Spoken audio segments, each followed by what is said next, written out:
Nous constatons en effet une percée des fonds dits long terme sur le marché français qui ont toujours existé mais qui aujourd'hui sont plus présents, plus compétitifs. Il s'agit surtout aujourd'hui des fonds de pension, des caisses de retraite canadiens qui vont s'inscrire sur la durée dans les entreprises, qui restent pour le moment, pour une grande partie d'entre eux, comme les fonds de pension canadiens minoritaires, parce qu'ils ont une obligation réglementaire de ne pas prendre le pouvoir, mais qui rassurent énormément les entreprises et le management parce qu'ils s'inscrivent dans la durée. En revanche, se pose la question de l'alignement des liquidités quand ils sont associés à d'autres fonds dans l'entreprise, et aussi la question de la gouvernance qui est centrale dans leur investissement.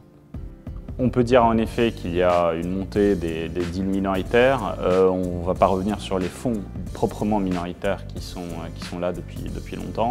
La croissance des autres et l'évolution en nombre des autres deals minoritaires vient du fait de la diversification de l'offre sur le marché.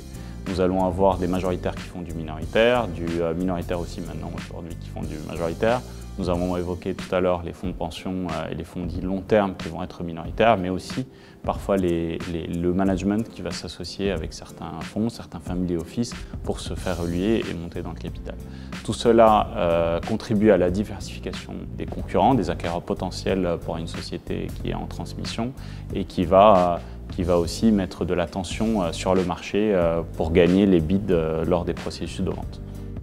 S'agissant des corporates, ils sont naturellement plus discrets, donc je pense qu'on on en voit moins que ce qu'il en existe réellement. Avec le temps, avec l'abondance des liquidités sur le marché, nous avons un alignement sur les valorisations qui font que l'élément différenciateur qui existait avant entre le corporate et le PI se gomme petit à petit. En revanche, le corporate aussi se met au goût du private equity. Il y a beaucoup du monde du private equity qui vont dans les directions M&A. Ils arrivent aujourd'hui à mettre en place quelques solutions pour intéresser le management et être extrêmement compétitifs dans leurs offres. En résumé, un monde du capital transmission très dynamique, très diversifié, une année 2017 qui était extrêmement dynamique. Celle de 2018 s'annonce également très positive, avec des acteurs qui sont de plus en plus concurrentiels, de plus en plus diversifiés et qui contribuent à l'essor du capital transmission français.